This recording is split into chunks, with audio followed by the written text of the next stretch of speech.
Good afternoon. Garrett and I decided to choose the movie Silver Linings Playbook because we have both seen this movie previously and enjoyed the plot, but also understand that the movie shows a relatively accurate portrayal of bipolar disorder. Let's begin. Silver Linings Playbook is a comedic drama in which the opening scene begins with the main character Pat engaging in a physical assault of a man he is caught cheating with his wife. Following this, Pat is sentenced to 8 months in a psychiatric hospital and diagnosed with bipolar disorder. Once he is released, he is required to move back into his house with his parents. His family life at home is not the most stable, but we will cover that more in the next slide. Throughout the movie, Pat's main goal is to reunite with his now ex-wife, and he ends up meeting a woman named Tiffany who knows his ex-wife. In order for Pat to be able to contact his ex, Tiffany makes a deal with him that if he is her dance partner, she will deliver a note from him to his ex.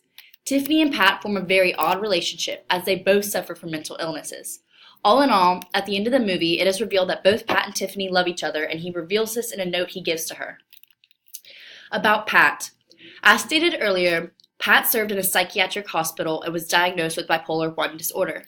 However, Pat refuses to take his medicine most of the time because he can't stand the way it makes him feel. Because of this, he is prone to violent outbursts and his mood is constantly fluctuating. It seems that this disorder runs in Pat's family, and it is very possible that his father, Pat Sr., also has it. Pat Sr. has very violent outbursts and shows a lot of the same symptoms as Pat. This would also make sense due to the fact that bipolar disorder is hereditary and is usually passed down from generation to generation. In order to be diagnosed with bipolar disorder, according to the DSM-5, a person must have experienced at least one manic episode for a week or more and at least one major depressive episode for 2 weeks or more. The differences between bipolar 1 and bipolar 2 is the severity of the manic episodes, as well as the fact that bipolar 1 is a lot more debilitating and will disrupt day-to-day life, whereas bipolar 2 is less severe, and the mania experience is coined hypomania because it does not happen at the same level of intensity as bipolar 1. Also, bipolar 2 is more directly correlated with depressive disorders. So before Pat entered the hospital for 8 months in the beginning of the movie, he was substantially heavier than when he came out. While in the hospital, he became obsessed with losing weight, so he started running with a trash bag over him to make him sweat, making himself a lot smaller. Pat also displays extreme irritability and aggression during a scene in the movie where he is reading an Ernest Hemingway novel in his room. After he finishes it, he shows his disgust in the ending of the book by breaking his window and throwing the novel out of it. After that, he proceeds to storm into his parents' bedroom in the middle of the night and yell about his aggressions over the book.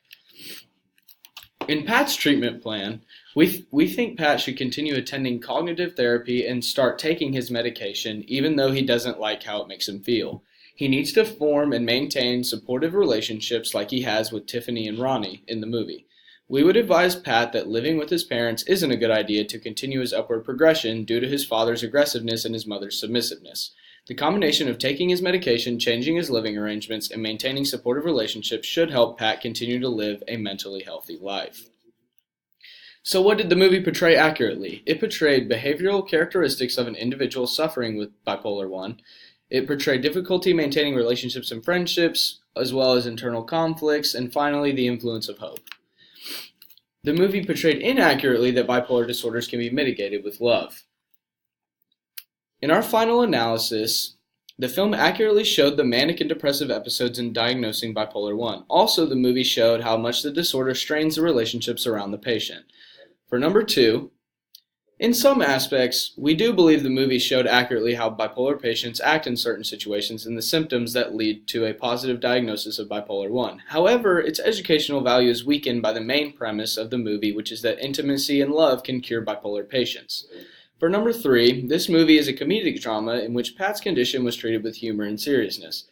Altogether, I would say that the movie portrayed bipolar in a humorous way, and the directors could have added a little more seriousness to the subject by showing scenes of Pat's symptoms before and during his institutionalization. For number 4, Sophia and I learned that the support from friends and family can go a long way in the treatment of bipolar disorder. Also, we learned that if you're prescribed medication for a disorder, then you should take it, or you should tell your doctor that you want to try a new one. For number 5, in most scenes where Pat converses or argues with his parents or wakes them up in the middle of the night due to his frustration or impulsiveness, you can see behavior influenced by the disorder. Also, whenever Pat and his ex-wife's wedding song comes on, he is triggered and becomes very aggressive during therapy.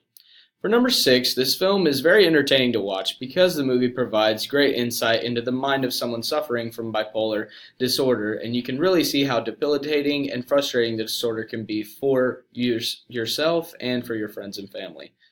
For number 7, I would recommend this film because I believe it accurately depicts the disorder, and also it was nominated for several Golden Globes and Academy Awards and won quite a few as well. The movie is remarkably well put together and thought out.